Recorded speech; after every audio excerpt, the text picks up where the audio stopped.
I see a lot of senior practitioners, some of my teachers, principals of many homeopathic medical colleges. Welcome everyone. There are several head of the departments of various colleges, professors, senior teachers. There is representation from various homeopathic associations like HMAI, IIHP, IHP, South Delhi Association, and many more. Various professors. We have several officials from CCRH and the ministry. I welcome everybody, and I thank everybody for joining this morning for this particular talk. I would also like to introduce today's guest, Dr. R.K. Manchanda, who doesn't need any introduction. He is going to be a special guest. Will overview the entire event and give his special observations and remarks towards the end of the session.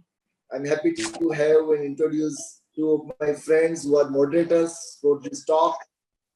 Dr. Jaswant Patil, who is an eminent pulmonologist turned homeopath, and who is going to moderate the session, as well as Dr. Shivang Swaminarayan.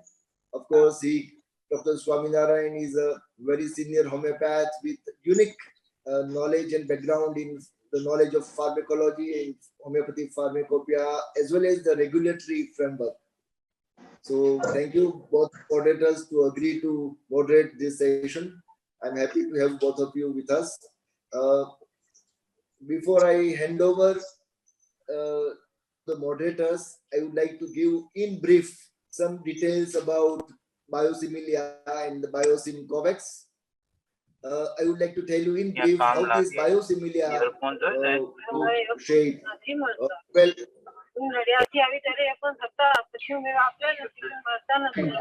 I request you to kindly mute all the participants because it is very disturbing. Dual purpose there is an app where we can mute all the participants. Yes, sir. Please mute all the participants, please. Now it's okay.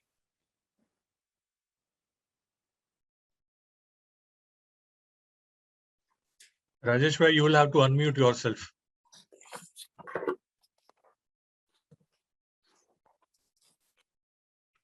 Rajesh, please unmute and say that again. Nobody's hearing you. Yeah. Okay. Sorry, once again. Yeah. So I think now I'm audible. Yeah. Thank you.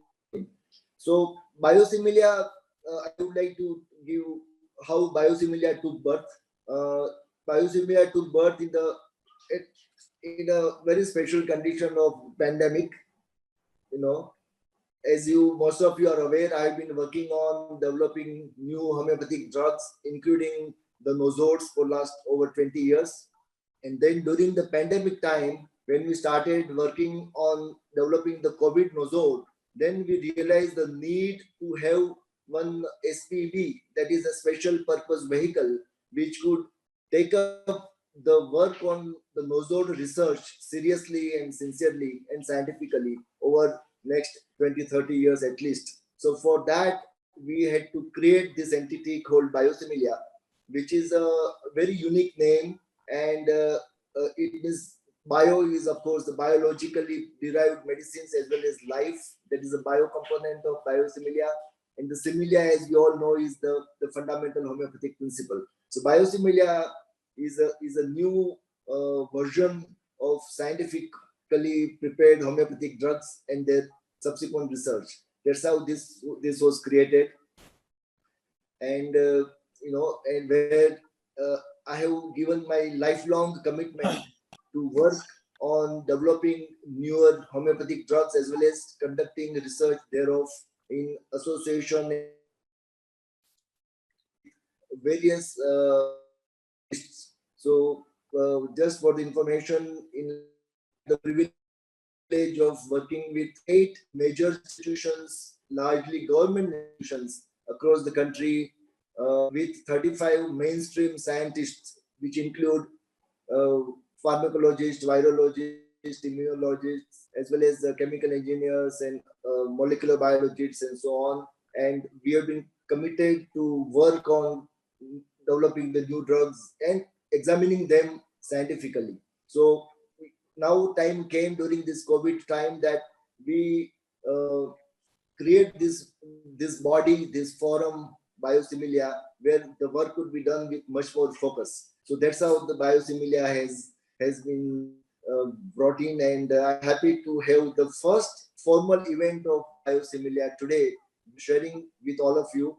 As you know, today we have invited only selected, chosen stakeholders from the homeopathic fraternity, which includes largely the senior homeopathic practitioners, uh, association heads, uh, some of the leading teachers, principals, homeopathic medical college representatives, some very senior and respected officials from the government, Ministry of Ayush. And the whole idea today is to share with the fraternity and give them an update about the development of COVID Nozor, which is named as Biosim COVAX, and what is going through that in this process, and what is there in for everybody for the in the profession. So the whole idea is to let everybody know about what is what is the status, how we have, where we have reached, and what is the likely outcome in the coming days or coming weeks time. And so I thought it appropriate to call this small meeting and share the update. And I again thank you everyone for joining at a very short notice of 1 week time. And we all are here. See, as I would like to say, homeopathy sustenance and growth will require constant innovation, constant research, especially in the drug discovery space, which has been largely paid less attention in 50 years. And now I believe is the time that we require high quality drugs, we require more of research supported drug development. And for that, that alone will bring a lot of, or it could bring innovation, and it can eventually bring a kind of a revolution that is required. Because homeopathy, as we all know, we have a lot of hurdles, we have a lot of challenges. There are many questions from across the scientific fraternity. And if we do not pay attention to all of this very aggressively, then probably, we might face, or our next generation of homeopaths might face a huge challenge, and probably some kind of, termination, as it has happened in several other countries, as we all know. And India being the largest user of homeopathy, we are people who have to take the responsibility in, making the progress and take it to the next level, and not let it go, behind or backward. So with these few words, I would like to have Dr. Jaswant Patil and Dr. Shivang Swaminarayan to take over the event's moderation work. Thank you so much. Thank you, Dr. Over to Jaswant Patil. Thank you, Dr. Rajesh, for giving the brief and a very precise information. I welcome all the dignitaries, teachers, and the reputed homeopaths who are attending this session. It's a very important thing when Dr. Rajesh told me to be as a moderator. I don't have an experience of a moderator. I was always a speaker. But his subject is such an important subject.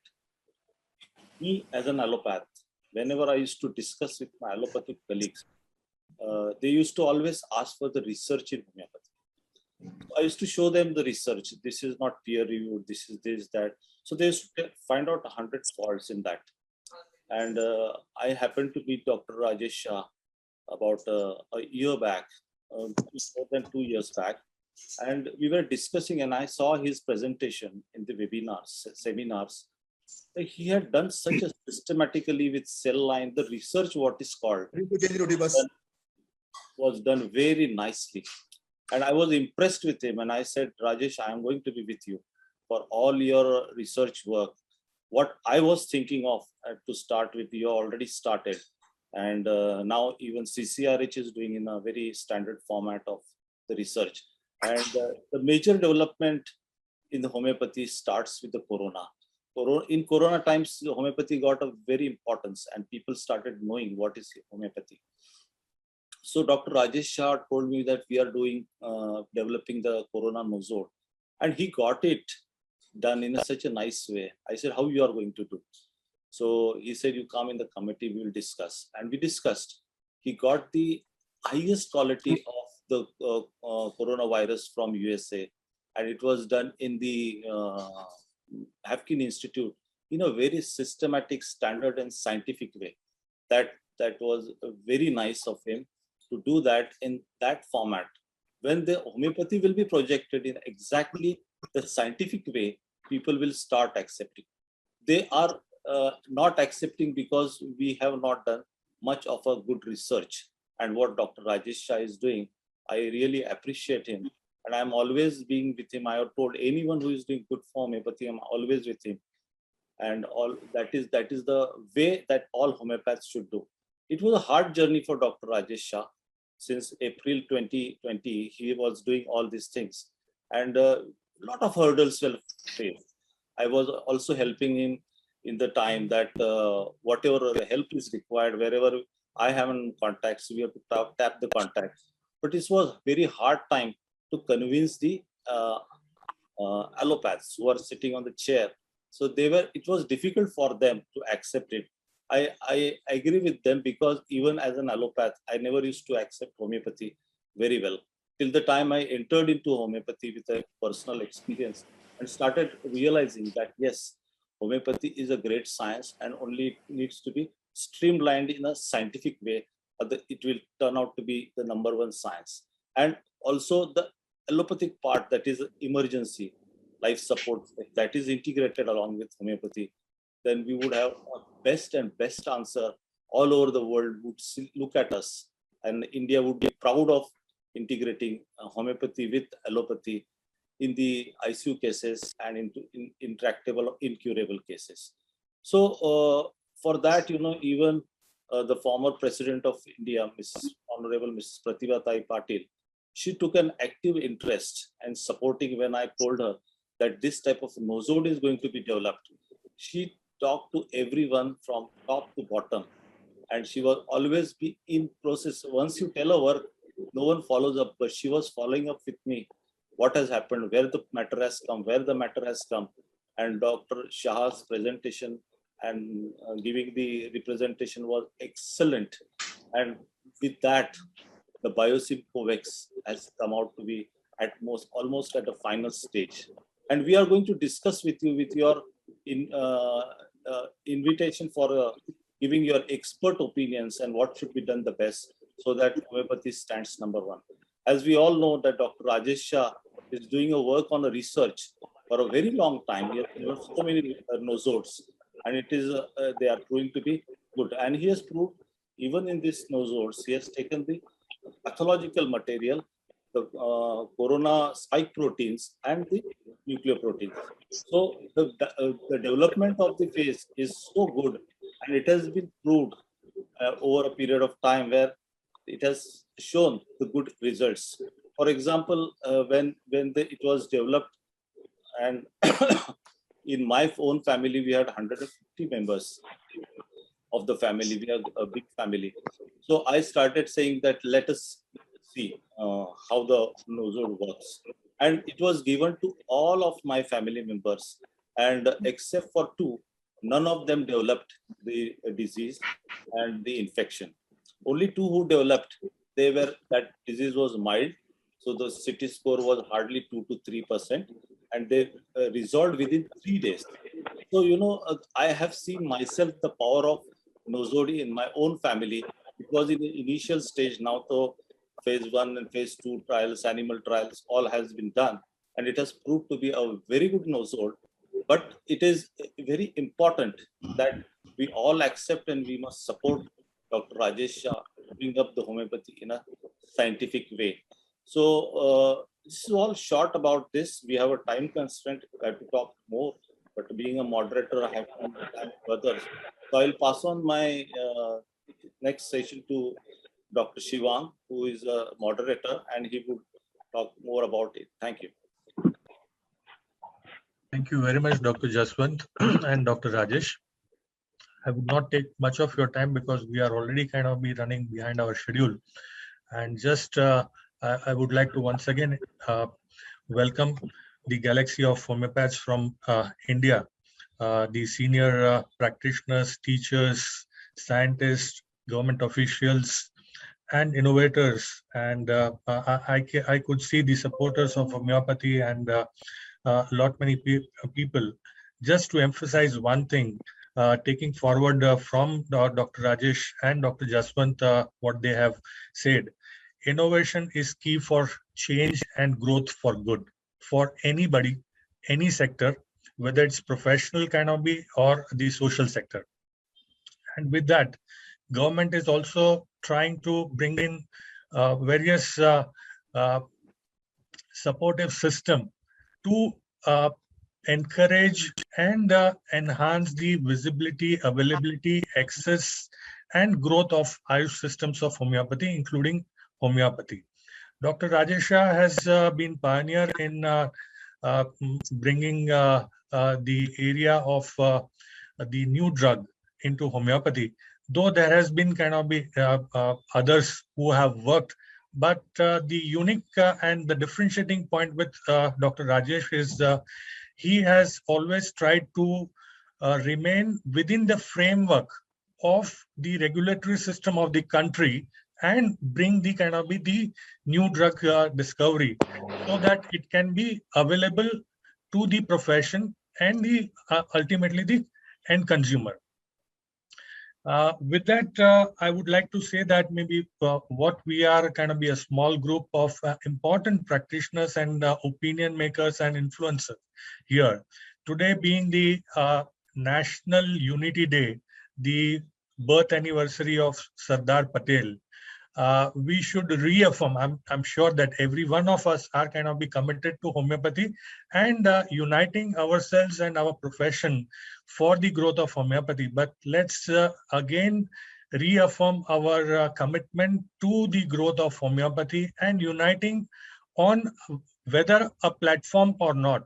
But whatever is good for homeopathy, whatever is good for the growth of homeopathy and the consumers and the health of the Indian citizens and the world citizens, we should be doing our bit in that aspect.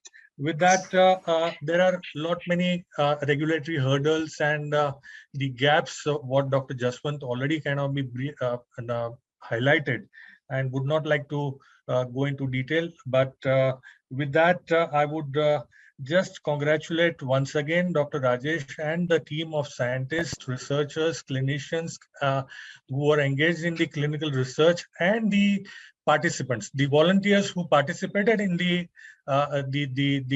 research program to bring in the Nosode at the stage what we are today.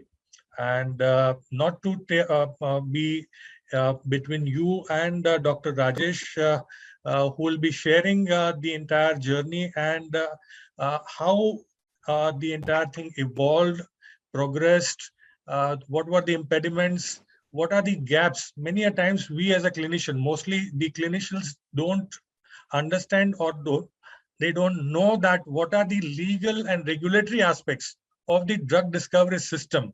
And so this is the first of its kind, which is of homeopathic new molecule in India, which is scrutinized by CDSO, the apex regulatory authority of the drug in India.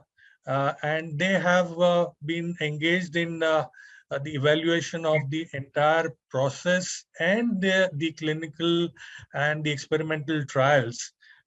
So, Dr. Rajesh, I would like to request you to take it forward and share the very briefly, but not missing any important aspects of the drug discovery of Biosim Covax, or the new homeopathic nosode of COVID-19, and what is the status today? What is the golden opportunity that we have? Whether that golden opportunity can be leveraged by one and all, or there may be some restrictions? What are the challenges when we are facing lot many I would say that impediments from the other scientists with regard to homeopathy? What are the avenues which we need to further harness and make the journey smooth for any new further drug development in future, whether it's Dr. Rajesh Shah or anybody else, but maybe how the road can be prepared for that. Thank you very much, and I invite Dr. Rajesh to take it forward.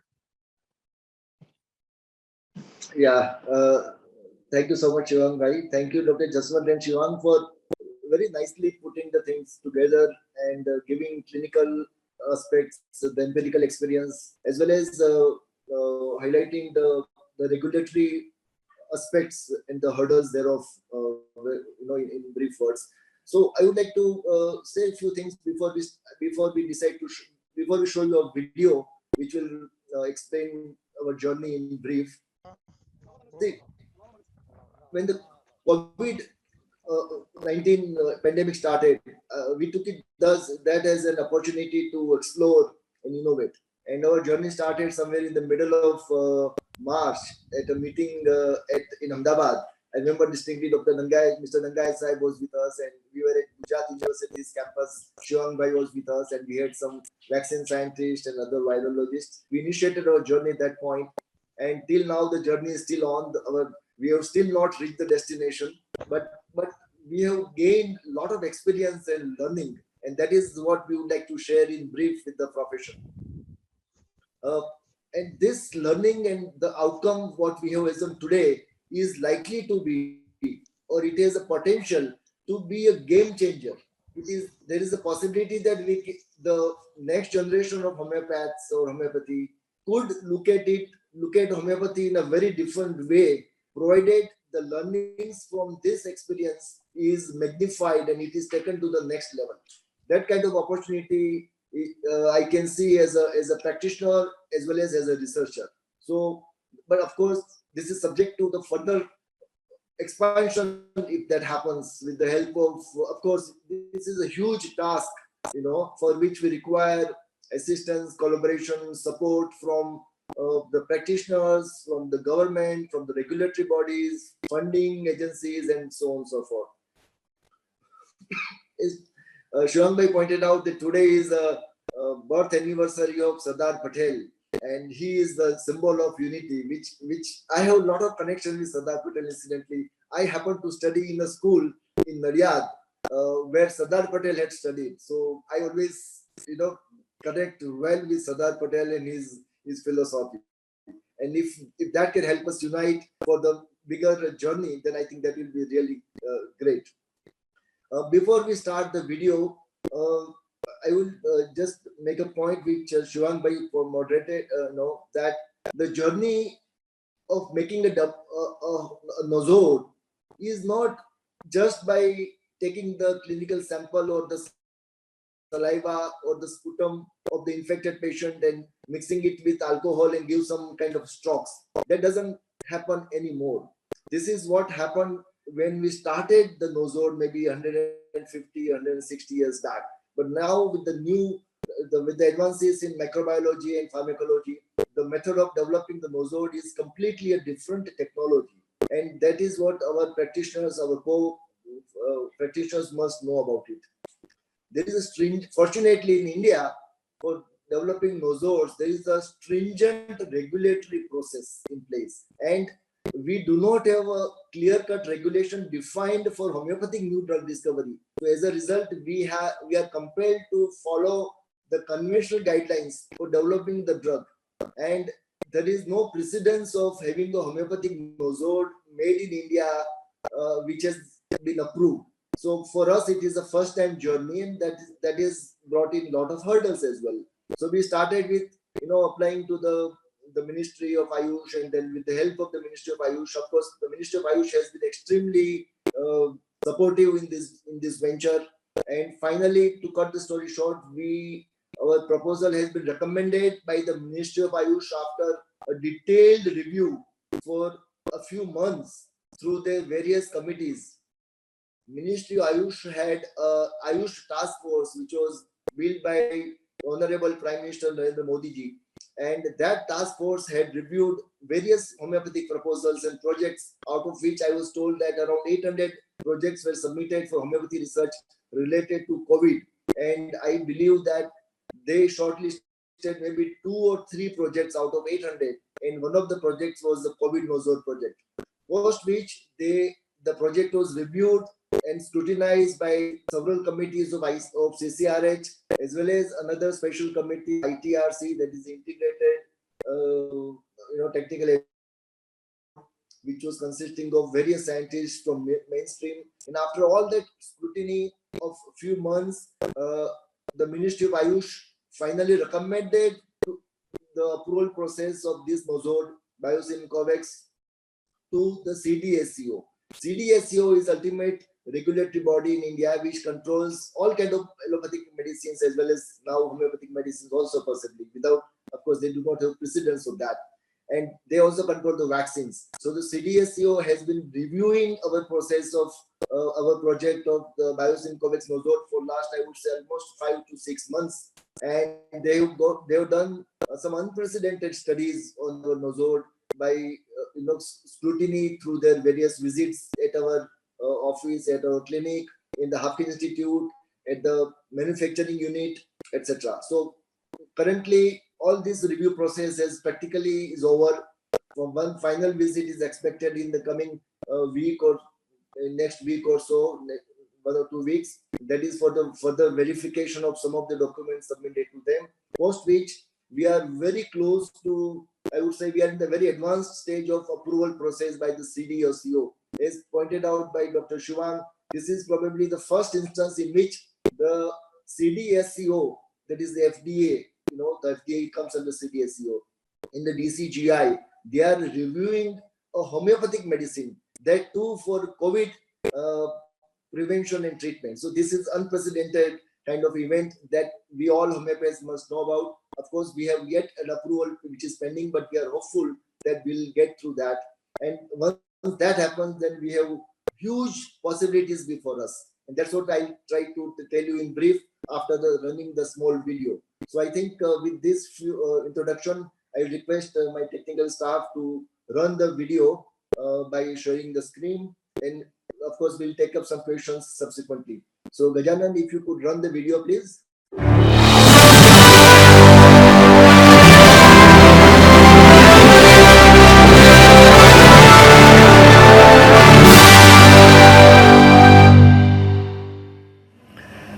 Today, I am going to talk about COVID-19 Nozod. We call it, and we have labeled this as Biosim Covax. So Biosim Covax is a homeopathically prepared Nozod from coronavirus, and I'll tell you the story how it evolved, how we developed this. Before that, let me tell you in very brief about myself.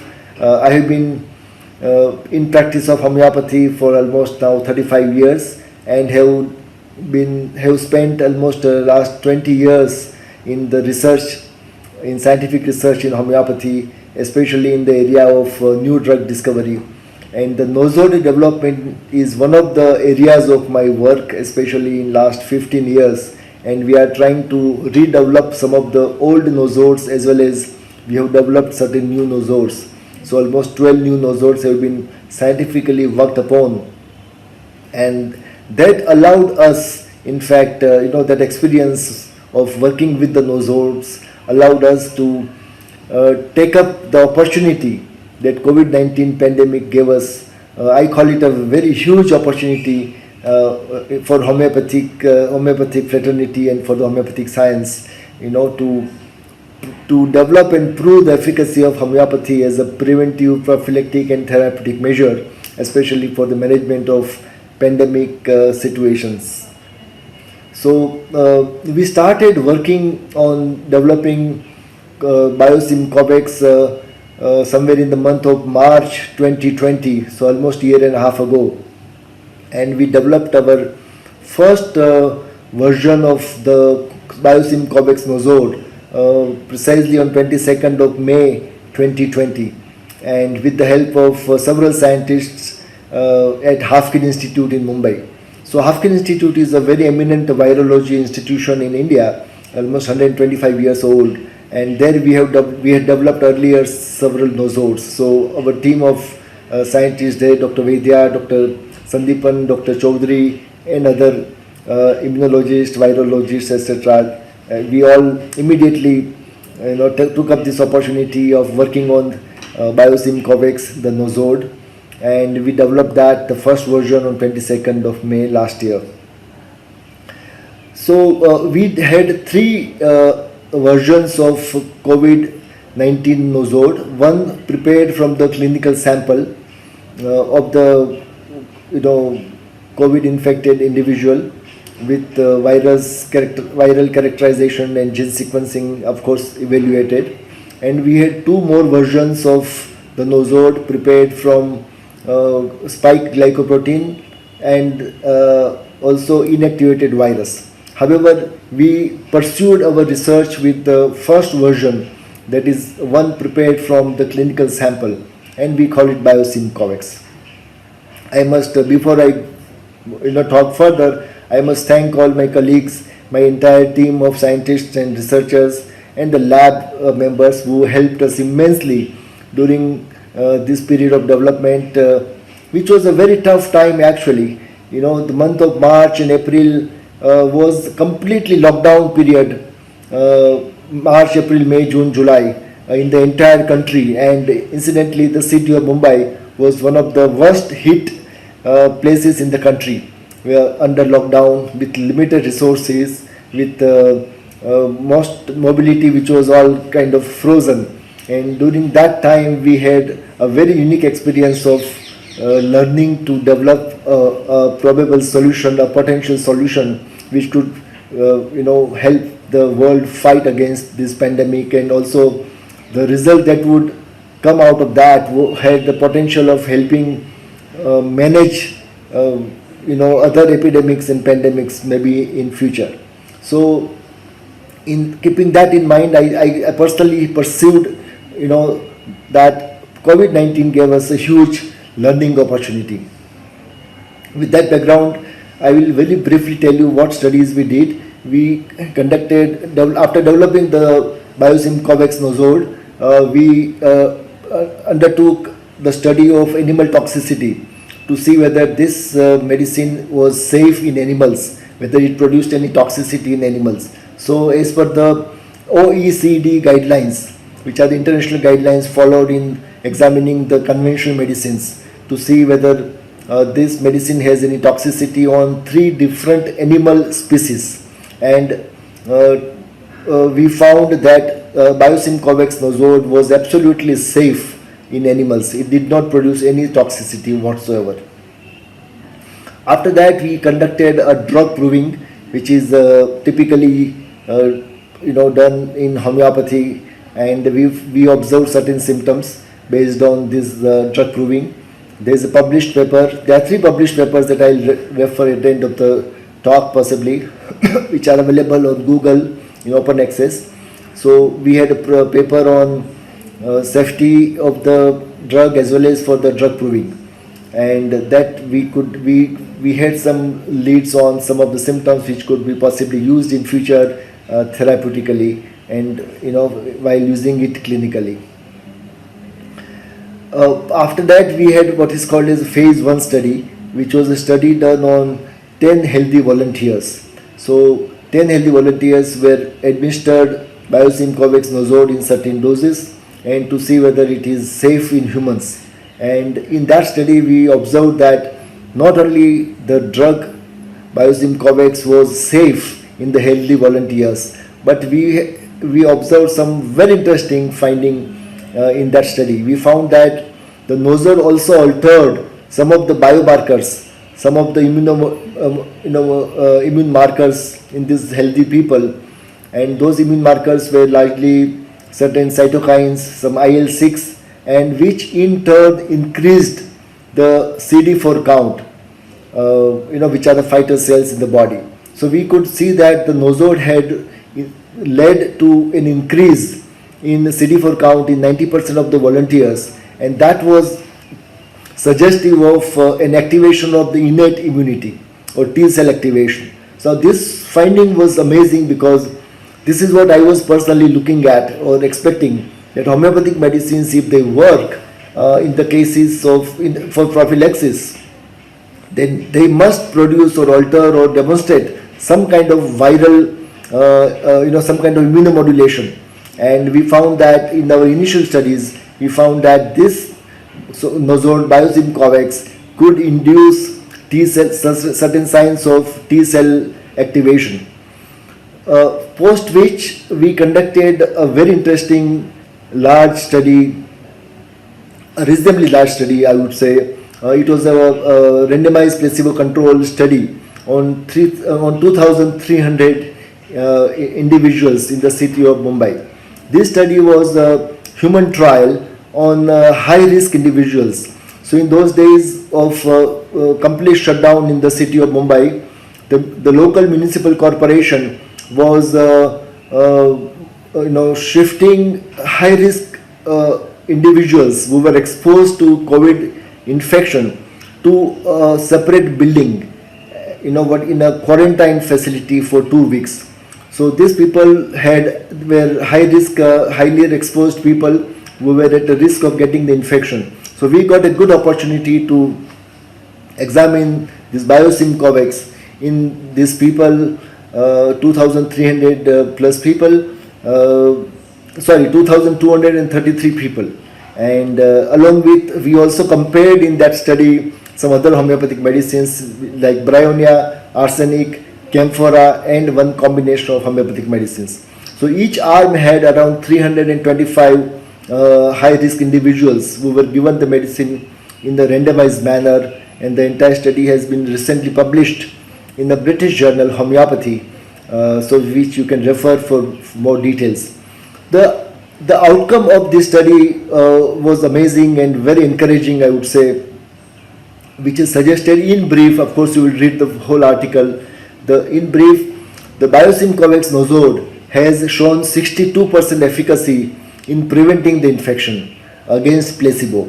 This was a randomized placebo-controlled study, and which was conducted using all the standard internationally accepted guidelines.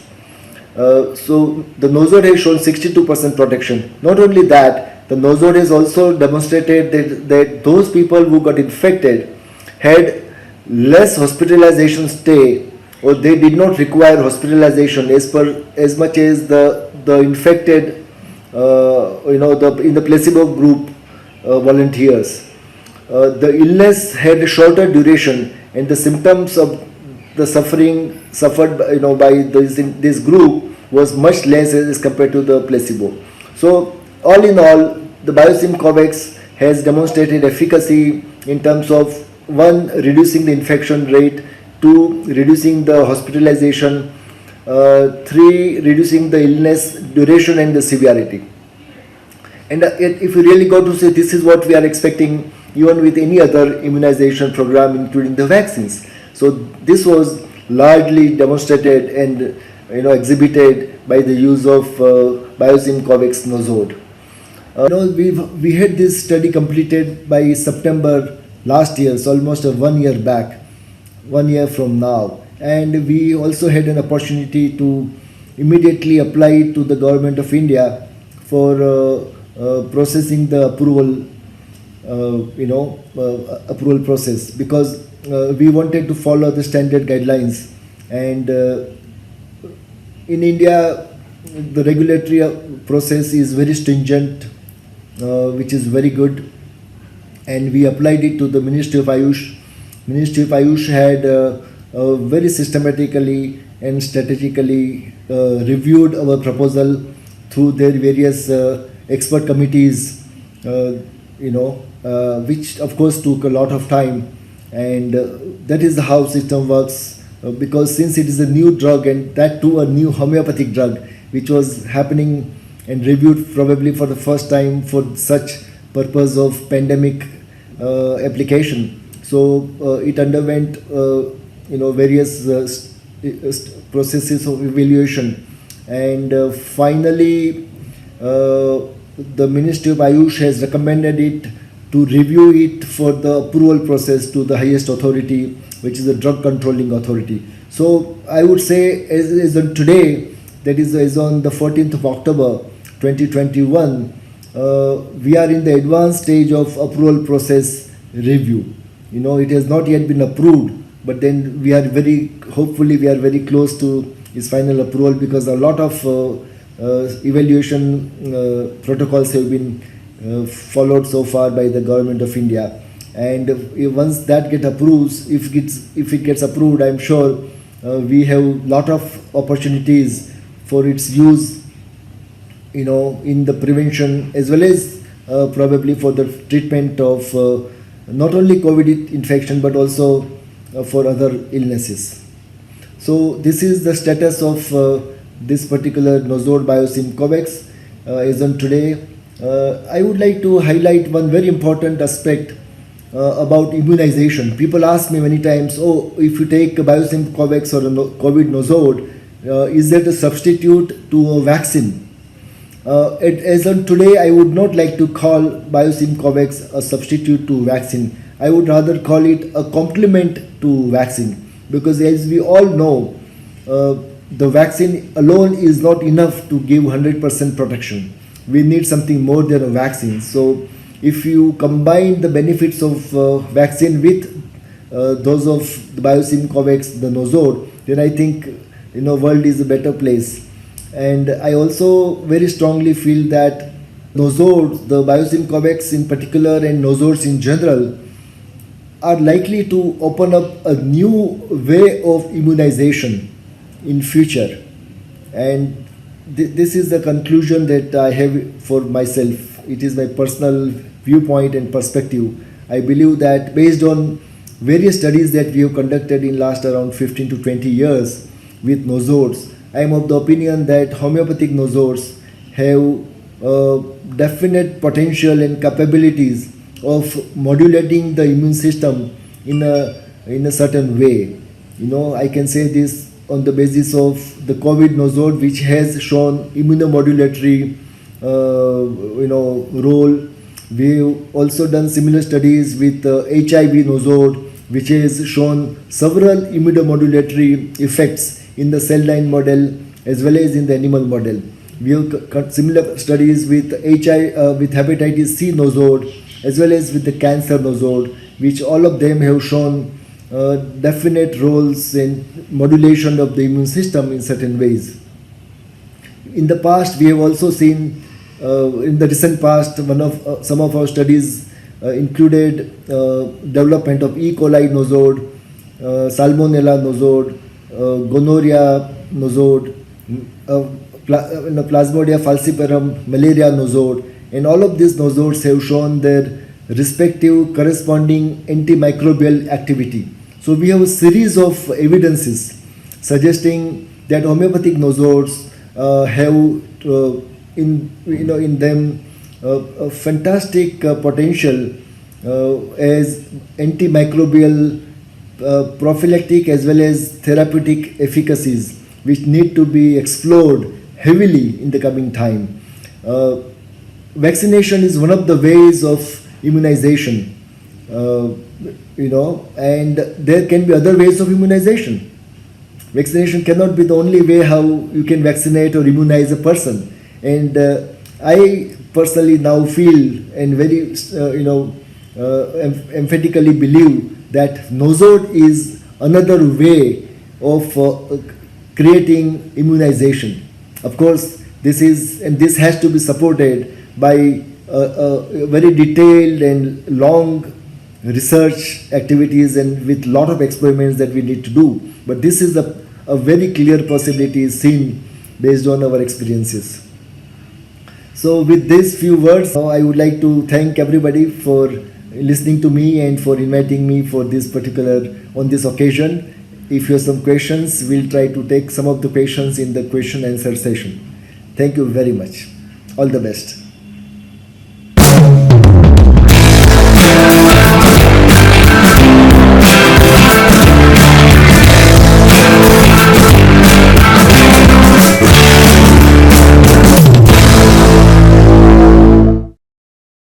thank you, Dr. Rajesh Shah, for showing the very informative, scientifically, and very well precisely told about the COVID-19 vaccine of homeopathy, that is Coronazole. Actually, to call it as a vaccine, it would be much more. Thank you so much. And the best part of it is that, you know, what you said, it complements the vaccination program. I agree with you for this, because vaccination in allopathy has got stimulating the immune system. But we are seeing after the immune system is getting stimulated, there is some cases we see a hyper response. And therefore, we are facing a lot of side effects and all those things, because of which the vaccination program is getting some stop somewhere. People are not ready to take vaccinations.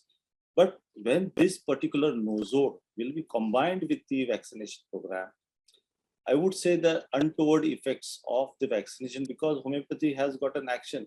If there is excess, it will make less. If there is less, it will make to the optimum. So this beautiful and this scientific effect of the nosode will definitely complement the vaccination program. And so many dignitaries from the ministry and policymakers are also listening to your show. And I would request them that this should be said. Yeah, I'm a task force member of Ayush Maharashtra here, and I had presented the same concept in a meeting where it was accepted very well. And shortly we are going to present this to even the Chief Minister of Maharashtra, that where we are getting these problems, and if it is combined with the homeopathic nosode or homeopathic medicines for whatever symptoms they come, or if you find that already a patient has got high IgE levels, they respond to the vaccination untowardly, and many times we get into the fatalities and the side effects. So this can be prevented, and we can get the best result by integrating allopathic vaccines with a homeopathic nosode and homeopathic medicines. And that was a wonderful and very scientific presentation by you. I thank you for giving such a nice video, which is enlightening and opening the minds for people to think that what homeopathy can do, and it's really a good part of you. Thank you so much. I will hand over to our Dr. Shiva to invite the speakers. Thank you. Any quick comments, Dr. Rajesh, post your brief? Yes. Thank you for listening to this video, which had little extra noise, I guess. So I hope that people could understand and listen to it properly. I will just give some highlights.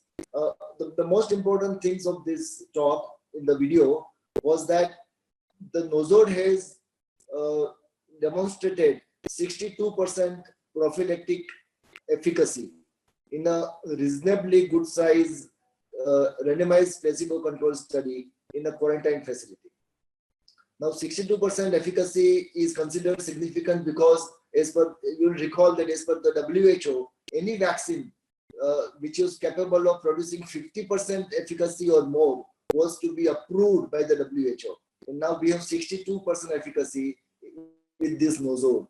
See, we homeopaths always believed, and we always liked to believe, that nosodes could be having prophylactic efficacy. But then this is one of the few studies that we have which shows that actually it has a study as per the in the controlled studies. So this is very important to us. Secondly, what we have observed is that this nosode has shown reduction in the severity of the disease. It has reduced the hospitalization need, and it has reduced the death rate in whatever study that we did. Now, this is very important, and it is, I would say, I would not feel shy in saying that it is comparable with the benefits the vaccines have. Now we are entering into the time when we must start understanding the process of immunization in a slightly different way. As I said in the talk, immunization for us largely is equivalent to vaccination. That is because there is no other method than vaccine which is capable of producing immunization. So if nosodes can produce immunization, that is immunomodulatory prophylactic efficacy, then nosode becomes another way of immunization. vaccination is one of the ways of immunization. So could the nosodes. And we don't forget here that immunization and homeopathy are the same principle. So there is a tremendous possibility that the homeopathic nosodes could be or should be explored as the tool for immunization. So this is the beginning, in my view, for such a big journey. If you explore this in a significant way, then probably the things can change. And I'm saying it emphatically because, as I said in the video, we have a series of experiences with the nosodes and their immunomodulatory efficacy. We have seen that in HIV, hepatitis C, cancer nosode, Plasmodium falciparum nosode, and lately with E. coli nosode, Salmonella nosode, gonorrhea nosode, as well as in Candida nosode. So all these nosodes have shown immunomodulatory efficacy. It means it is able to immunize the system in certain way. It means homeopathic nosodes have immunization capabilities. So that, that must be explored hugely in the treatment as well as in the prevention of epidemics and endemics and pandemics. So this pandemic has given us, I would say personally in my life, it has given me the biggest gift of developing the nosode. And of course, I have a feeling that we probably missed the opportunity of using this nosode when the entire world was burning with COVID. However, it is still not late. We still have a possibility of helping the humanity with this nosode because the third wave was on its way, and as well as the COVID is now found in pockets across the country, and it might probably stay in this world just like influenza and dengue or leptospirosis. So we still have the possibility. So I think this pandemic has given homeopathy a huge possibility, but we have not probably explored it the way we should have done it. Some more points I would like to share here, some empirical experience which I usually don't like to share because these are not done with the control studies. But for a pandemic management in last 1.5 years time, especially when the vaccine was not available and the people were dying, you remember those days when we all were caged in the houses. That time I had a series of experiences where the nosode was used in selected people, of course with the informed consent, where people who were exposed to the infection, they did not get the infection when those who took the nosode. I have various families where, a couple of examples I would like to share, that a friend of mine, one of my patients who had 16 people infected in his family, immediate family, that is his parents, his wife, his kids, his brother's wife, and some house staff. They all were infected with COVID infection. However, this gentleman who was on nosode did not get infection at all. Likewise, we have a number of examples. Of course, typically this can be considered as anecdotal study, which is not considered important. But when we have series of such experiences, then it has its own importance. We have also seen that those who get infected with COVID and have taken the nosode, they run a very mild course.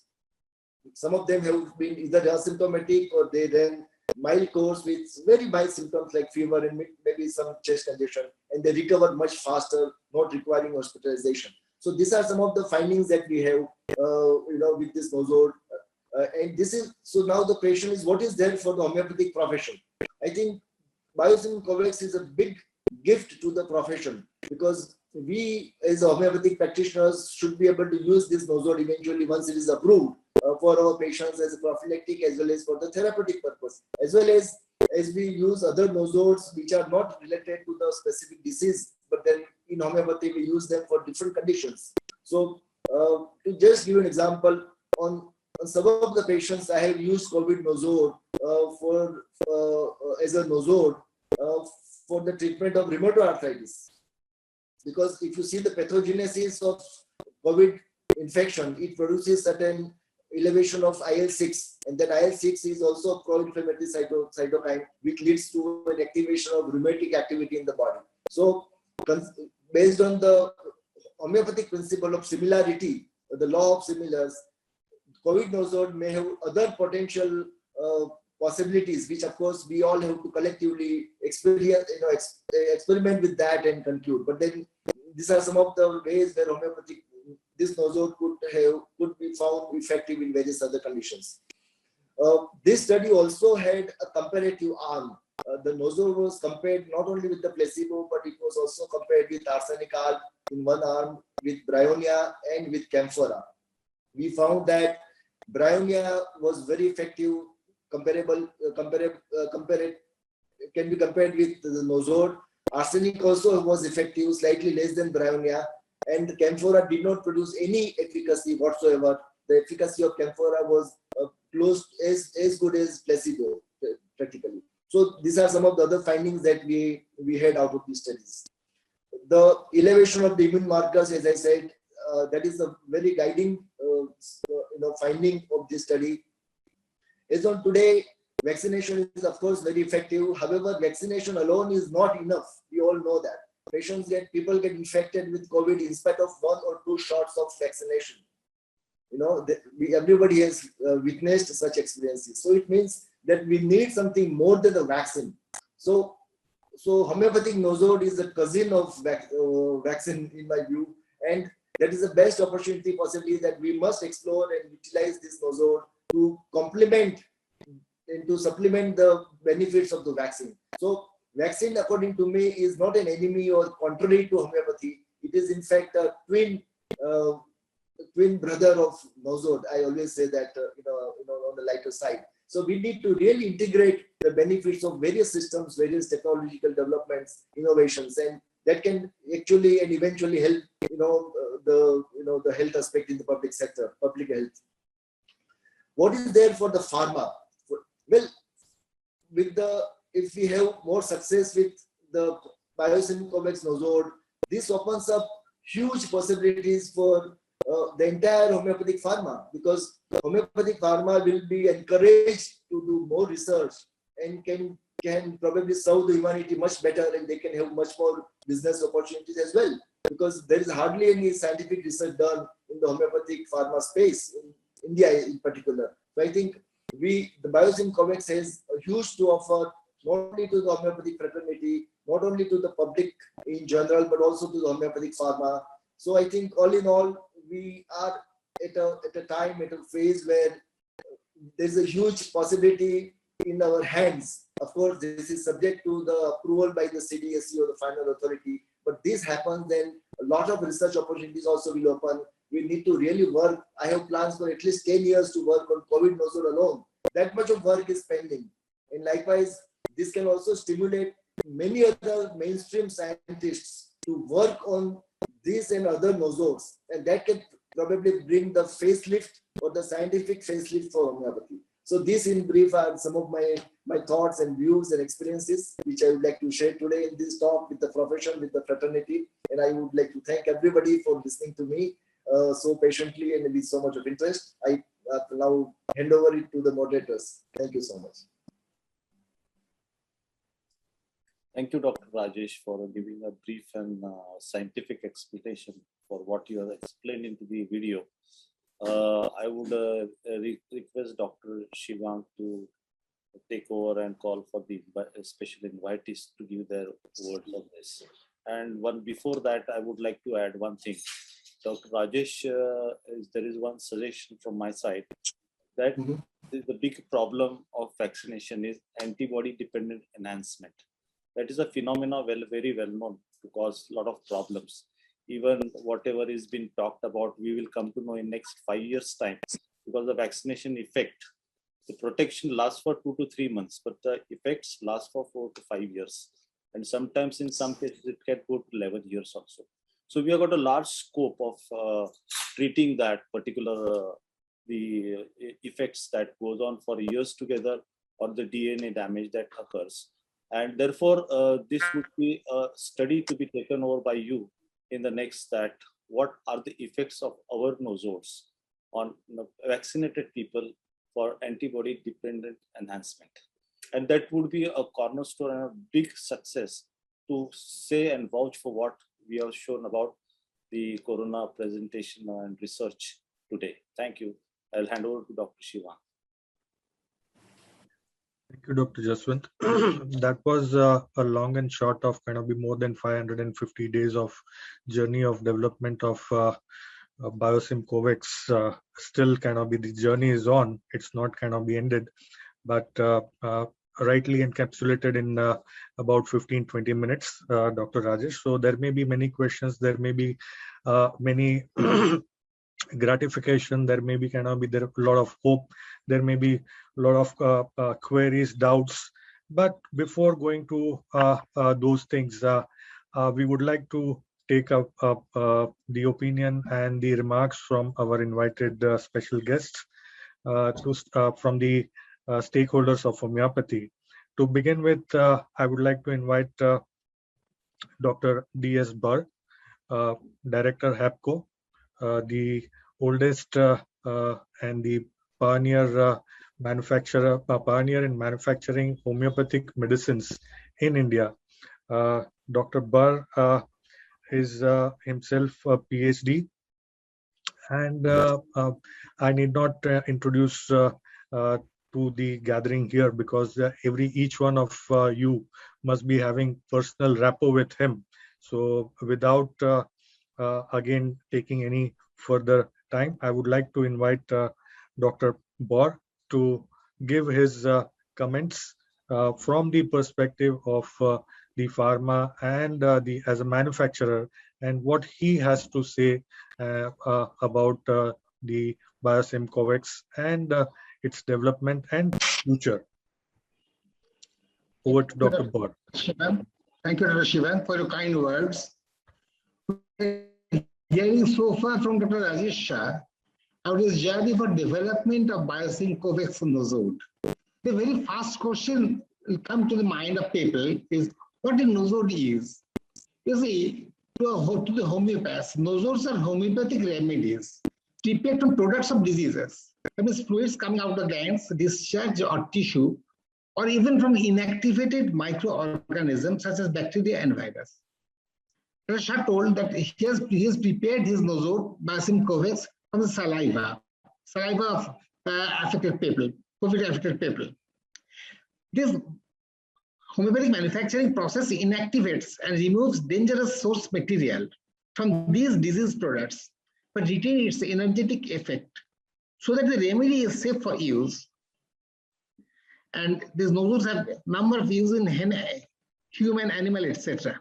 But what is the difference from vaccines?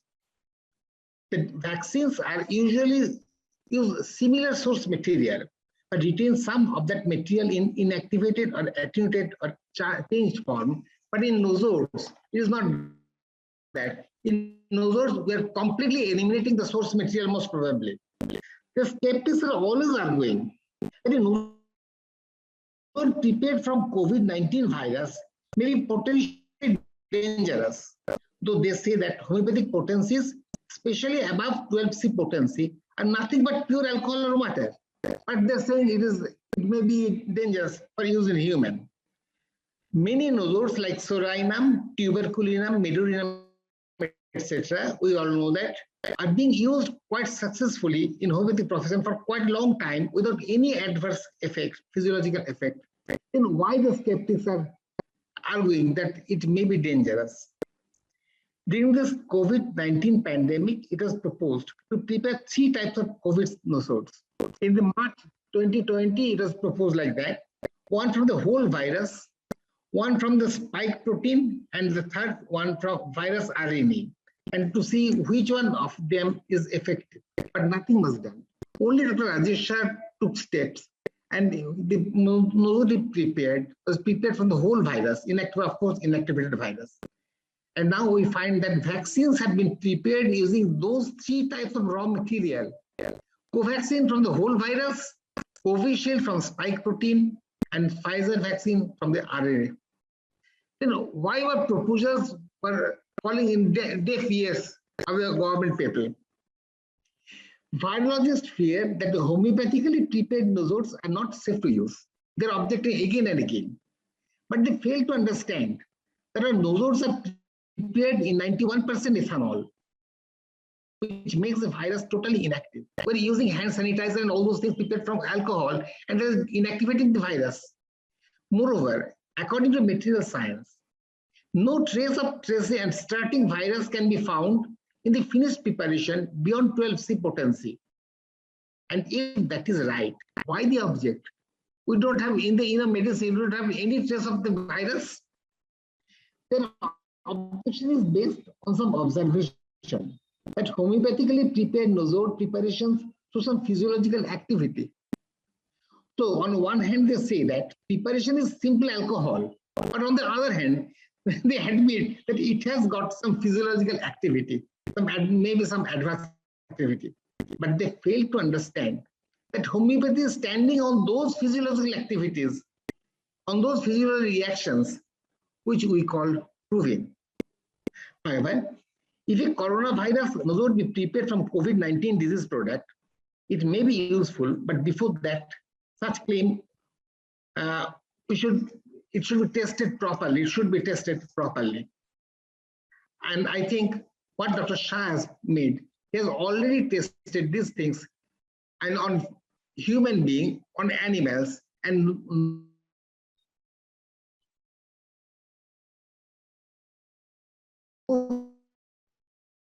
it showed any adverse effect. As I'm also linked with Dr. Shah in somehow,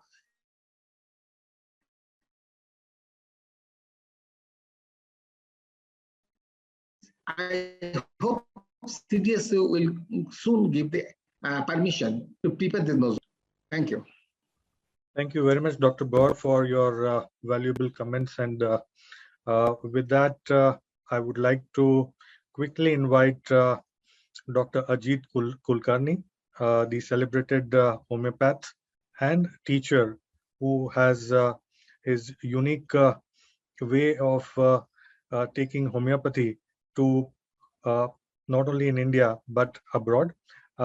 With just one request for all the special invitees to limit their opinion and in 3 minutes, because we don't have much of the time, and we would like to have another bigger, larger focus kind of a discussion at a later date. But here it would be fine if you can limit your comments within 3 minutes. And for those, if you would like, I can give you a small gentle reminder that maybe half a minute is left to kind of encapsulate your overall feedback.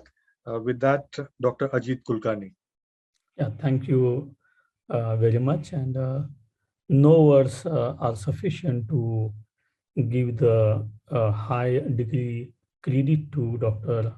Rajesh Shah and for his team. There are a lot of questions which need to be answered now. Rajesh Shah and rather the whole homeopathic fraternity is trying its level best at the level of the government approval. Now, I think we are in the phase, not yet the third wave has come, and possibly it may not come. Now we need the urgent permission of the government to have our nosode in our hands. So what should be done at this level? This is a point number one. Second point number, we need to push also the study between with allopathic vaccination, the COVID-19 nosode, and without allopathic vaccination. If such a study is made, then it is possible in future that if homeopathic vaccination is really very useful, the abandoning the idea of the mainstream vaccination could be in our vision. So these are the two issues. The third issue is how a individual homeopath can get these three types of the vaccinations in his clinic so that he could use them. There could be small groups of institutes which can also do a lot of research work, and how it should be made in the homeopathic pharmacies. Can the back potency of this could be made available to the pharmacies in India and abroad? So these are the three questions I would like to ask to all the people present here. Yeah. Dr. Rajesh, any quick comments you would like to take up now or later? Please unmute yourself and... Yeah, I'll quickly answer the last question, Dr. Kulkarni.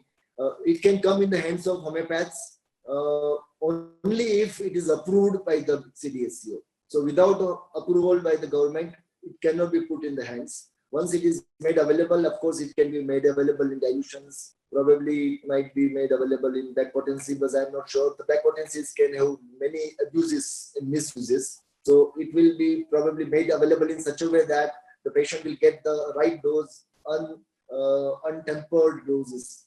That's the way it has been planned now. And of course, subsequent studies with and without vaccination could be done. As I said earlier, a lot of research is yet to be done. And this could be one of the comparative studies that could be done in future, where it can be compared with and without vaccine. Thank you for this question. Okay. And the main issue, we have tuberculinum, bacillinum, diphtherium, a lot of nosodes. No such type of scientific studies have been put, but we have the medicines at our hand and we are using them. So if the government takes a lot of time, should this time be spent only because it has been lying with the government and we are unable to use them as our individual drugs in our clinical practice?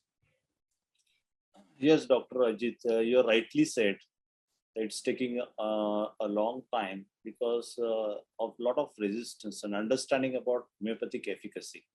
Correct. Now, means I'm there with Dr. Rajesh Shah and we are facing a lot of hurdles. Now it has come to a final stage. I hope that it should have been quite earlier so that we could have saved more life. But unfortunately, the time has been more, even there is a resistance to the last extent. But now the dignitaries, the office bearers, they are cooperating. And for that, we all who have gathered today, the total, I think 71 members have been listed for today. We should commonly write a letter supporting Dr. Rajesh Shah's research to be expedited faster. And that would make a difference because we all, today is a gathering of all dignitaries, teachers, and stakeholders in homeopathy. And with that, definitely what you wish should happen. Thank you. Over to Dr. Shiva. Thank you very much. With that, I would like to invite Dr. Arun Basmeji, the former Vice President, CCH, and academician, for his quick remark in 3 minutes. Dr. Basmeji.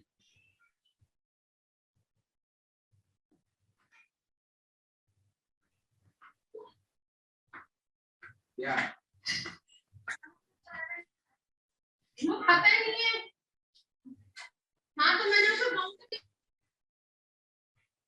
Dr. Basmeji, are you there? I think he has lost the link. Maybe we can try him whenever he is available. But next, quickly, I would invite Mr. S.B. Dangaj, founder, trustee of Innovative Thought Forum, a passionate supporter of homeopathy and former chairman of Syntex International Limited, manufacturer of homeopathic medicines, and a thinker par excellence. Mr. Dangaj, please.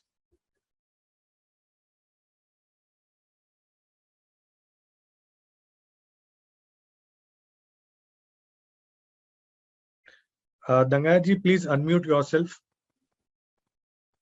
Dangaji, if you are listening, please unmute yourself and. Yes.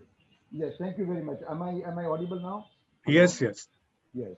So I would like to thank Dr. Rajesh Shah for a pioneering and path-breaking work, which is certainly going to be recorded as the best work in the field of homeopathy in the recent past.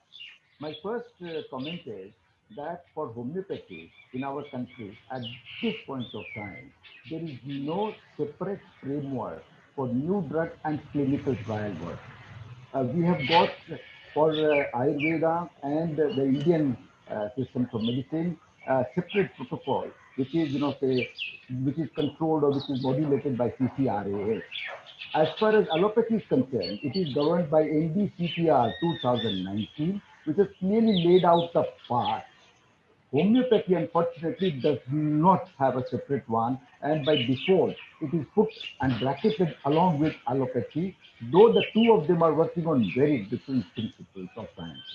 So first of all, I would like to say that we have to work as a group for creating new drug and clinical trial rules for homeopathy. The second point that I would like to make is that the science is continuously evolving, constantly evolving knowledge.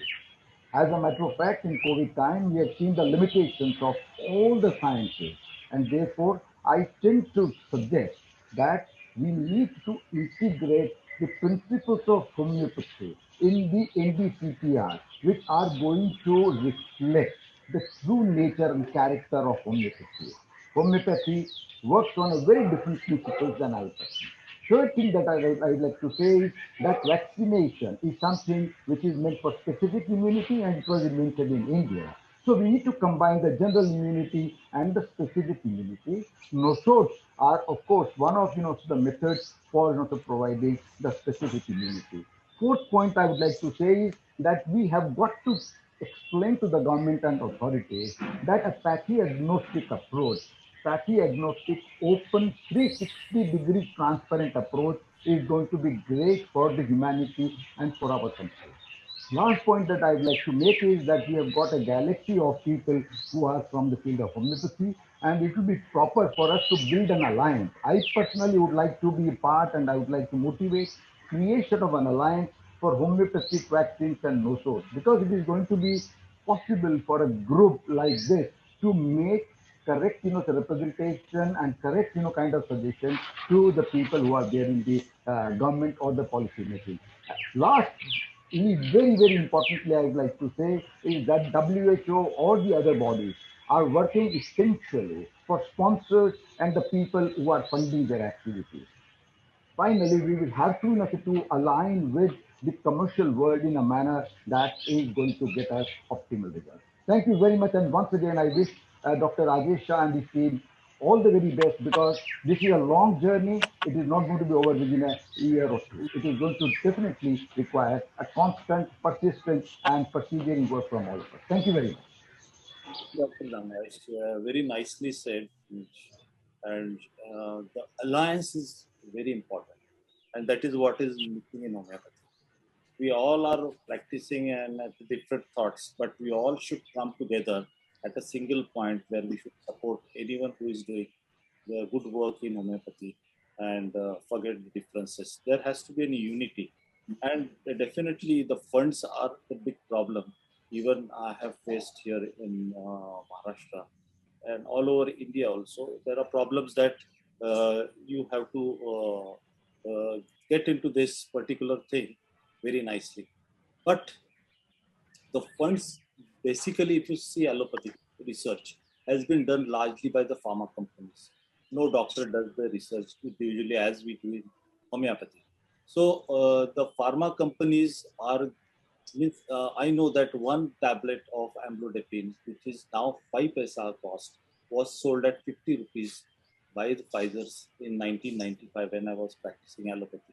So, the huge difference, why there is a cost difference, is because that money is used for, that money is to be used for the research purposes. And that's the reason that part is rising up. So the big problem of funding, if it is being solved by the pharma companies, rather than selling the drugs at very cheap cost, if they include the research cost also in that, so that the development in homeopathy will be much more better. Thank you for your nice words and Yeah, quick, to reply to what you're saying. I personally wish to project Ayush, which includes homeopathy, as a next generation business, and that's why I am, trying to attract entrepreneurs, startups, and businessmen in the field of Ayush. I want to show that there is good amount of noble money to be made through Ayush. Thank you. Dr. Jaswant, yeah, well, I quickly say something. Mr. Dangaj has been a great guide and support in our journey. The question is, the nosode was made on 22nd of May 2020. That was a few weeks before the vaccine was made. And still, it has not been brought to the use of the public. And why is it so? It is simply because there are no regulations available for developing the new homeopathic drug. As he pointed out very correctly, we require a separate regulatory body, separate regulatory protocols for developing new homeopathic drugs. The NDCTR that is talking about is one of that we need. Without that, the new drug research in homeopathy is not possible. We have been struggling for this new drug research for last almost 10 to 12 years and trying to sensitize the government about the same. And as pointed out by Mr. Dandayach, I think we must make joint efforts to educate the ministry and the government about the need for specific and special regulations for new drug discovery in homeopathy. Thank you. Dr. Rajesh, over to. With that, I would like to quickly call upon my dear friend and trustee of Global Homeopathy Foundation, who has been working for years now to expand the horizons of homeopathy across the world, Dr. Shrivals Menon. Thank you so much for this wonderful opportunity to be a part of this meeting and also to express my views. Rajesh, as I'm sure we've been, I've walked a lot of dreams alongside with him. Shrivals, if you could be a little louder. And keep your video on. My video is on. Your voice is low. Now? Am I audible? Shrivals, yet you are not clearly audible. Okay. Is it better now? Is it better now? Volume is Not yet. I'll just connect with my car audio. Can you keep your video off so that probably the bandwidth can accommodate your voice? The outskirts of the city. Is it okay now? Is it better? Better. Is it okay? Take the mic a little bit nearer to you so that your voice can come up. Hello. Am I better audible now? Maybe Shrivals is traveling in the outskirts, and we can again try him after calling Dr. Ratin Chakravarti, a very senior homeopath and former mayor of Aura city from Calcutta. Dr. Ratin Chakravarti.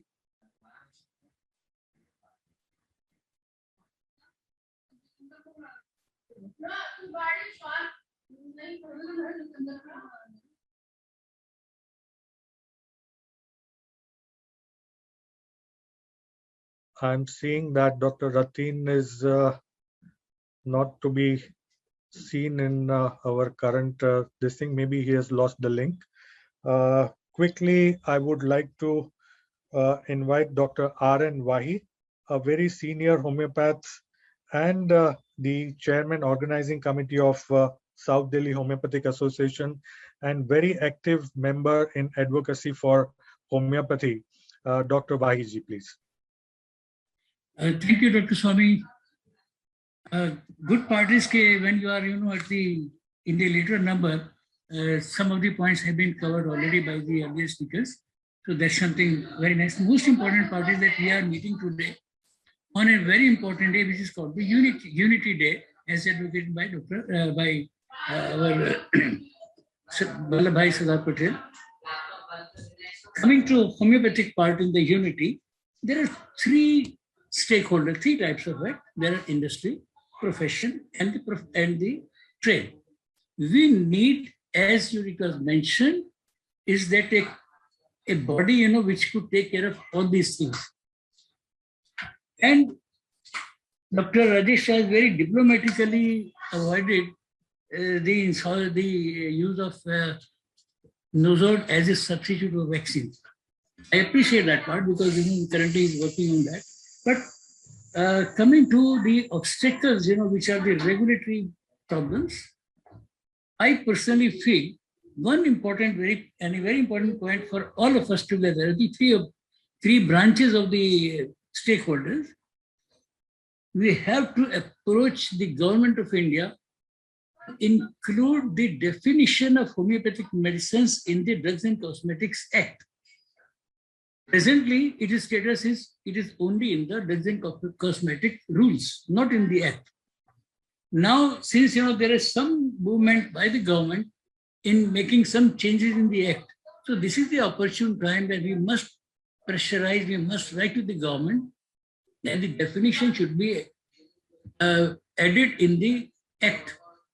Now, why I am pressing it again and again on various platforms, I have already taken up that matter, is that once we have got the definition of homeopathic medicine in the act, we can have a separate homeopathic drug technical advisory body, which would be quite a powerful body, rather than presently status, it is that, from the expert committee, it has go to ASUTAB, then from there, it goes to the ministry. So that is the obstacle part. It has been mentioned by the other speaker. This is the obstacle which we are facing. An obstacle, of course, it could be because of the allopathic, I should not use that word, the prejudices by the Western interest. And scientific community is quite open. I think I won't have anything to say, but then maybe integration initially might be one of the important steps which could pave the way. But definition of inclusion of homeopathic medicines in the drug act and then formation of the homeopathic drug technical advisory board, they could probably that decide the regulatory mechanism for the new drug development, as has been mentioned repeatedly by Dr. Rajesh Shah. So these have been my important feeling that this is one area where we have to act unitedly, and we can't, because it is the opportunity. I have been telling my many friends that coming to the ground realities, the fact is that the conventional medicine system, it has flopped everywhere, especially in the developed world, where it could not hold. So this is the opportune time when homeopathy needs to be pressed not only by the three wings. We have to motivate the other sympathizers, as Shri Gandhayachin has been mentioned. So such persons who play an important role and who are sympathizers, they also have to be aligned with us. And I think still I'm positive that with our approach we can reach to that goal. This is what I had to say. Thank you, Dr. Vaiji, for your comments on the bullseye. Before we go to Dr. Manchanda for his expert's comment, I would like to invite Dr. Tarkeshwar Jain, President of National Commission of Homeopathy. Dr. Tarkeshwar.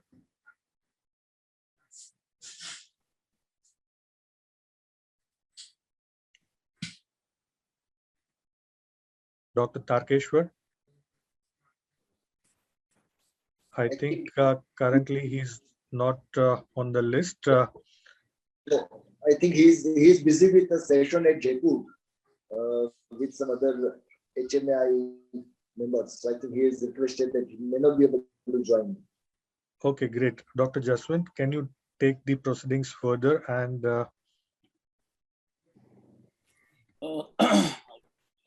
anyone who wants to talk and give their opinion, we invite them. If Dr. Habu is there, then it would be great to listen to him, because the time is exceeded and we should go to the question and answer session. So if anyone is interested, you can just raise the hand and give their opinion.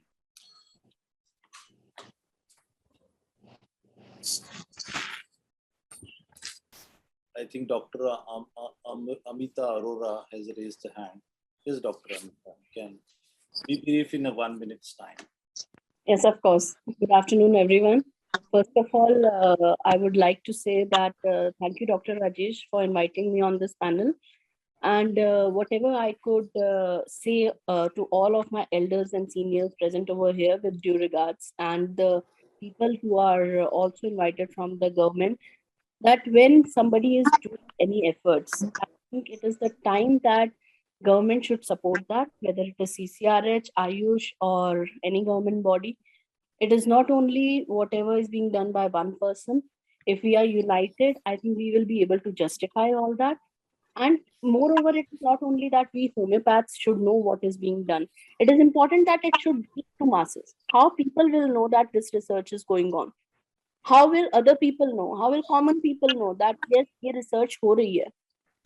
Ayush में मतलब like Ayurveda में एक research होती है या एक paper आता है और कंफर्म होता है और उसकी न्यूज बहुत अच्छी तरीके से स्प्रेड होती है. So why isn't with homeopathy? When will we see that yes, this system is being accepted, this is being propagated, this is being well accepted by people because उनके पास सही न्यूज डालना बहुत जरूरी है. You're right, Dr. Amita, in saying that, and now the story has begun in homeopathy. Doctor. Yes, absolutely. And it will go to the media, it will go to the other journals, and definitely we will take care of that. The time is short. So go to Dr. Surjit Singh. Yes, absolutely. Thank you. Thank you. Dr. Jaswant, quickly we have Dr. Nityanand Tiwari ji, a very senior eminent homeopath from ICR, the founder members of the trust. Can we just invite him if he is available? Dr. Nityanand ji? Tiwari ji, are you available? Yeah, I think he's trying to. Yes, he's there. He's there, yeah. He's there. Please unmute, sir, yourself, and Dr. Tiwari ji, please unmute yourself.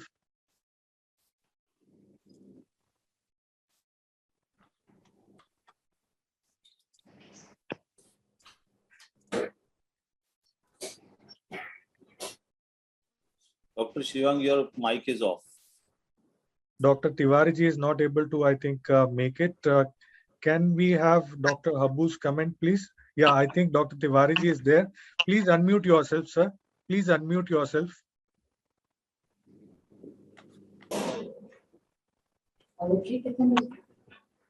Yes.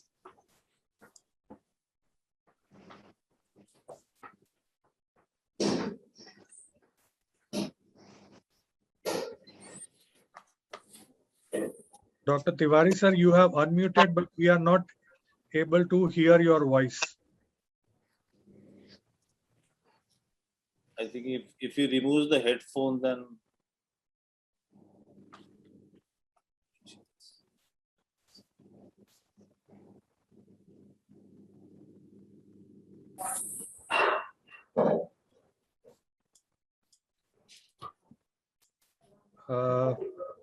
some connectivity issue with Dr. Tiwari's connection. May I request Dr. Anil Habuji to unmute and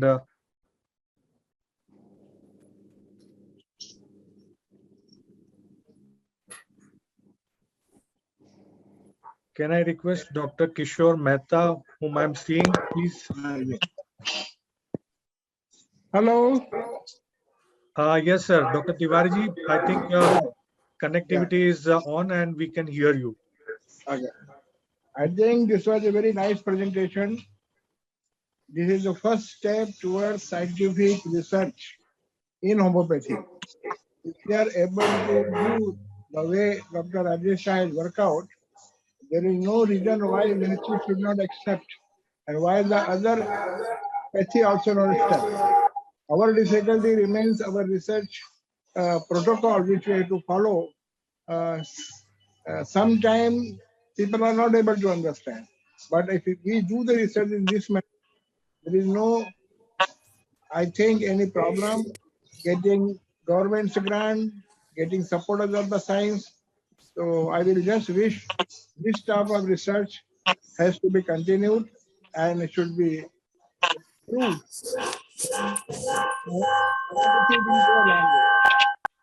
Thank you. Thank you, sir. Dr. Nigam is trying to kind of share his views.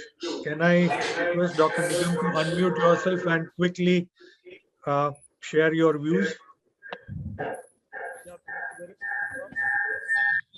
First of all, I'll congratulate Dr. Rajesh Shah for his landmark work that he has started. This is in line with Dr. Lux and Dr. Swan's work in homeopathy. And I would say this is bioisotherapeutics. And this is what it is. And this is the first scientific work in 21st century. And in this era of pandemic, he has taken the onus on himself on making homeopathy more scientific, more acceptable to the scientific world.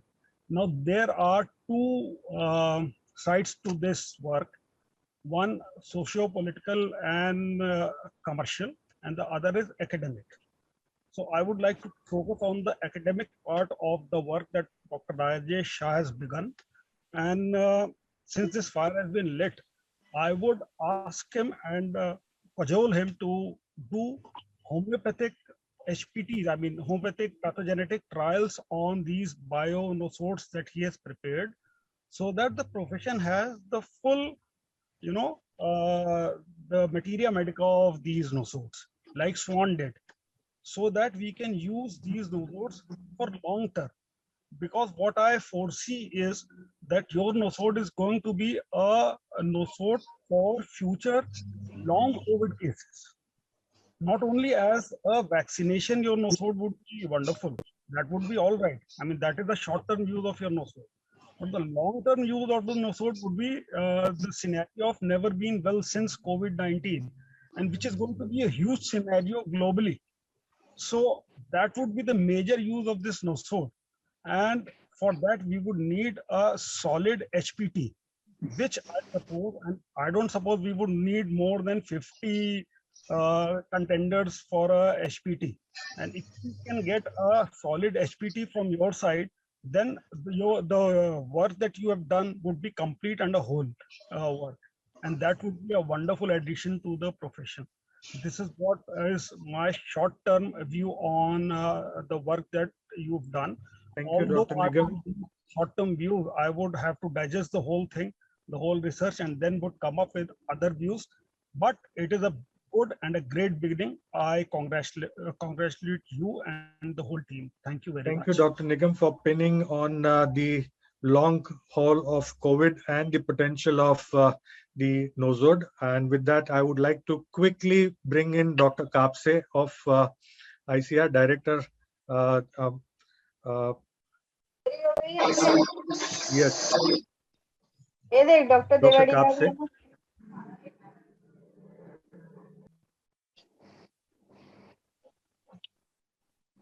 Hello, am I audible? Yes, Dr. Kapse, please. Good afternoon, everybody.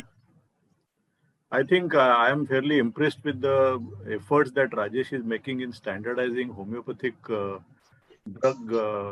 new drug introduction. And I was more in the role of listener, trying to understand the issues and difficulties and challenges that this process is going through. As he has rightly pointed out, a lot of additional research is necessary to fully prove and introduce this drug. At the same time, my best wishes that this drug gets approval and it can be put to use by homeopathic profession. Thank you. Thank you, Dr. Kapse, for your encouraging remarks. With that, I would like to invite Dr. Rajkumar Manchanda, whom we all are waiting to have his experts comment, who has been former Director General of CCRH, and currently he is very dynamically and very efficiently taking up the role of Director Ayush, not only the homeopathy, but all umbrella Ayush systems of Government of Delhi. With his wide experience, with his wide the understanding of the subject of research, particularly nationally and internationally, who can be the best other professional to give his comment and guide what needs to be done further, or how this opportunity, which is one of its kind for homeopaths in our country and globally, should be harnessed and taken further. Dr. Manchanda ji. Thank you, Dr. Swaminarayan. First of all, I would like to congratulate Dr. Jawar for Rajesh Shah for taking up this initiative, not only from now, for the last many, many years. And we are in discussion of how to get approval of different nosodes since many years. So when I look at the research that he has been able to accomplish during last 500 days is phenomenal. Now we have, on one hand, animal toxicity studies as per OECD guideline that is often required for introducing any biological product into the market.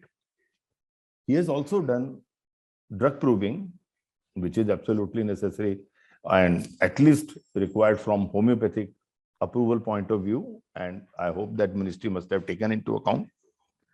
He has also shown immunomodulatory effect of nosodes.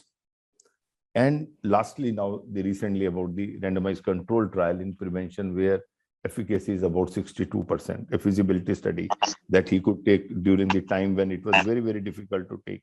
And while, since I am aware about these publications and the quality of these publications, he has taken all the required precautions that are required, that include CTRI registration, because I was seeing in chat that whether this was registered or not, because I know that he has done all those precautions, that even the drug proving was CTRI registered, and then the later on this randomized control trial was also registered, and all the scientific advisory committee approvals and all those things he has taken. So for that, many, many congratulations to you. Now, seeing the larger picture, what I feel that all these products often face two types of challenges. One are internal challenges from the homeopathic community, and the others are external challenges. So if I look at external challenges, I feel that somewhere as a homeopathic community, we have failed to project nosodes as one of the alternative and one of the very strong immunomodulatory agent that can work at par, at parallel, along with vaccination. While discovery of homeopathy was alongside of the vaccination, they have taken a lead in modernizing their processes and the way it needs to be researched. But somehow we have not been able to do that. We have entered into the concept of phenomenology, where we need to focus only on symptoms, and we need not to take that much, we need not to give that much account to the causative agent. We just sometimes put it silent or brush aside as an, oh, it is just an isopathy, may not be the real homeopathy. So that kind of thought process we need to challenge. And in 21st century, I feel that if we have to strengthen homeopathy, we need to make it a science-based system. And for that, along with phenomenology, while we have to gradually go away from phenomenology, we have to bring in all these modern scientific way of testing drugs. And only then all our new drugs will be available to all the profession. Now, I was seeing all our homeopathic doctors, our all honorable participants, principals of medical colleges, and all are very, very excited to have this nosode immediately with them. But the process is intricate. And Rajesh has already discussed that how intricate that process is. On one hand, he needs political support from all of us, but at the same time, he has to battle on scientific ground with at the level of DCGI. And as regard one of the very good point that Mr. Dangayach has said, that we need to have a separate body, and Rajesh knows that for the last many, many years, we are trying to discuss this in our World Homeopathic forums, and we have all discussed that we should have a separate, at least in India, because this is a global phenomena. How to teach regulators about the special requirements of homeopathy, how much concession they can give to homeopathic products while giving them market authorization. So these are the questions that are being discussed at global level.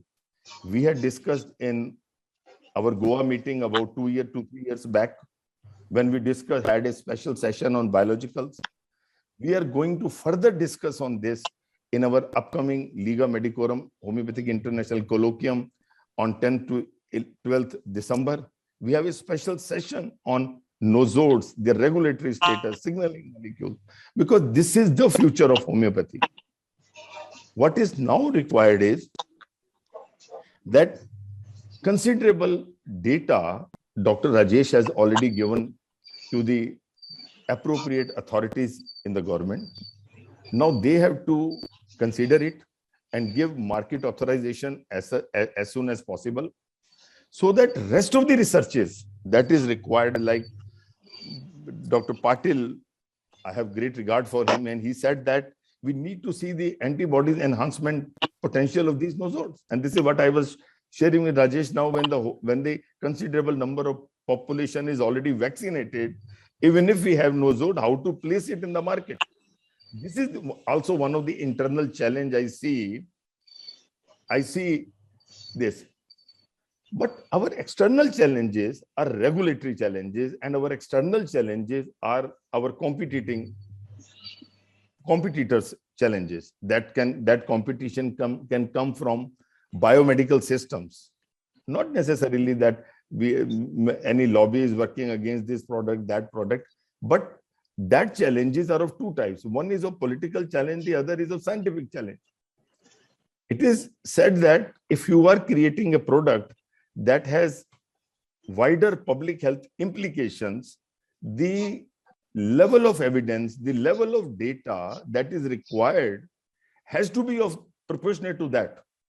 We just cannot get away that this is the traditional way of making nosodes and we are making that traditional way and this much data is enough. Now you give us wider field to apply on.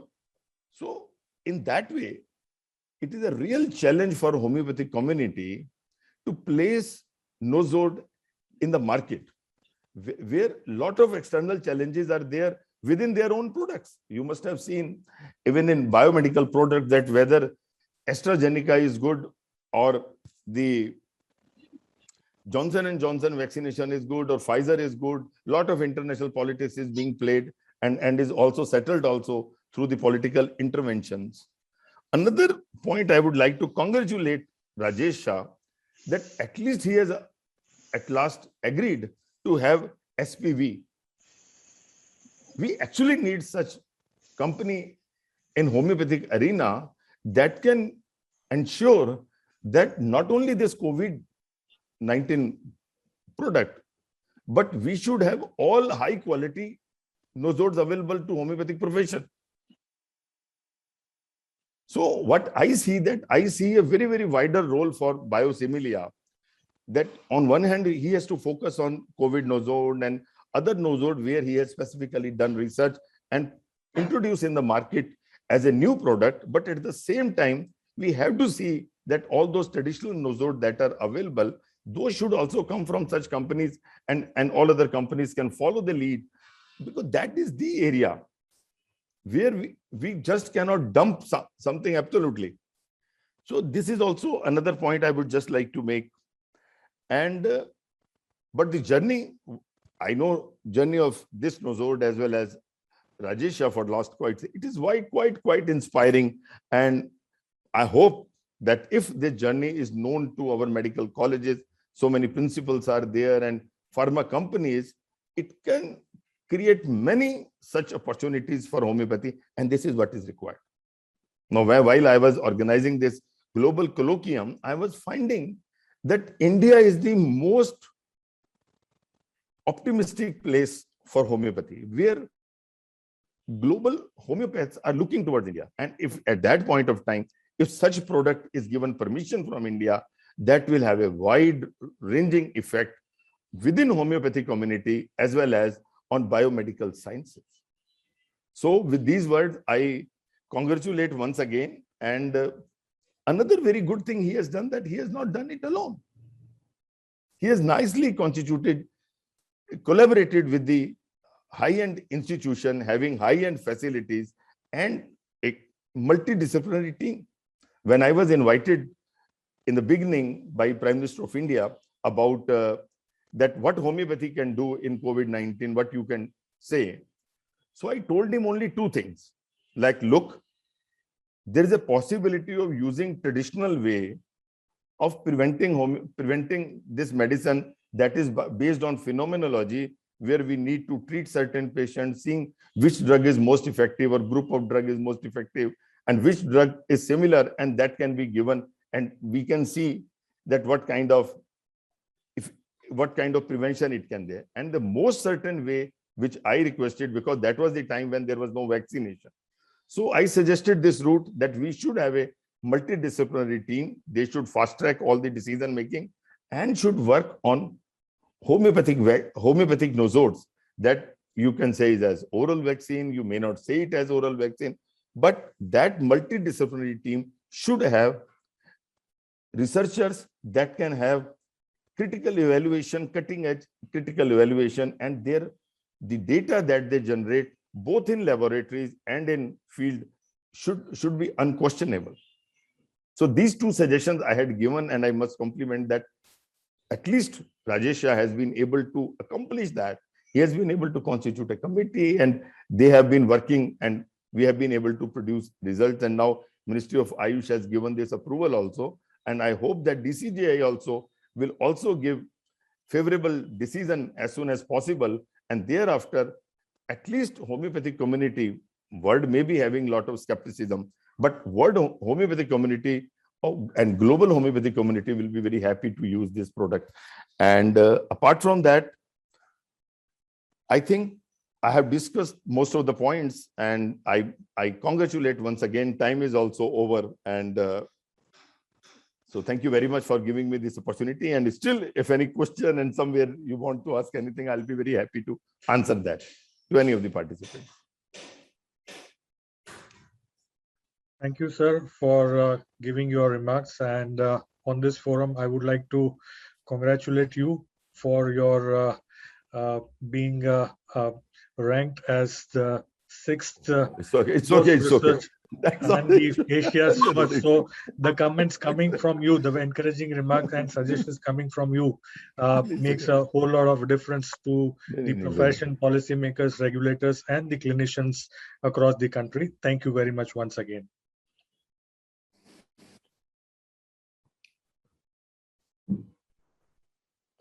I think, Dr. Shah, we have overshot our time, and there may be many questions and many comments, but we should now, I think, call it a day for today. I would like to formally thank each and every one of you, the distinguished invitees of Dr. Rajesh Shah, for today's brief interaction, sharing of the journey of the evolution and the preparation of COVID-19 nosode.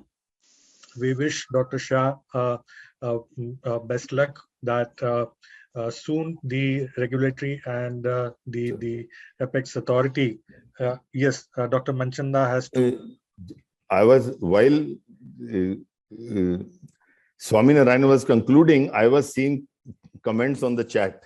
And I could see that there is one comment that if you will just focus nosode only on disease basis, it will disprove the efficacy and coincidence homeopathy too. I don't consider that way. We have to keep both the things together. If we know the symptomatology of a nosode, we should use it on the basis of symptomatology. But if we know its disease-specific activities, it should be used. And probably this is the mindset that we are carrying for the last many years, and we have not been able to position our products into the market as we could have done by now. So this was the last comment. Thank you. I agree, Dr. Manchanda. What you have said is a very crux of the homeopathy which is lagging behind. There is the rigidity and fixity that we don't want to change. But as the modern time comes, we have to change, and we have to prove all these drugs as we have proved in the symptomatology, as per the disease diagnosis, and what are the physiological changes that happen. Dr. Rajesh has done CD4 count increases and all those things. So which symptom, the 3 or 4 symptoms should be a crux of entering into the diagnosis and treatment. And that should be the right approach. So if we want to take the homeopathy ahead, we have to come out of our old things and try to find out some modern ways so that globally it will be accepted. Very nicely said. And I think we are running out already over the time. For 2 hours we are talking together, and it's a patience that we all have, and we need to focus. We need to focus on presentation. The authorities, there has to be media approach. There should be hue and cry. Like in Ayurveda, they are doing a lot of things, which one of the speakers said. And we need to do that unless people come to know. Because what we are doing, what we are getting, unless it has been written even into the allopathic journals, Lancet and all, we should put Dr. Rajesh Shah there also. And I am sure that it's a peer-reviewed, which has appeared in the British Homeopathic Journal. Definitely it will have an effect over the allopathic fraternity. Thank you. And thank you for a patient listening and giving the time to be so much time with us. I think question answer sessions is difficult to answer because the time is almost over. And I would hand over to Dr. Shivang for the conclusion. Once again, thanking each one of you for patiently participating,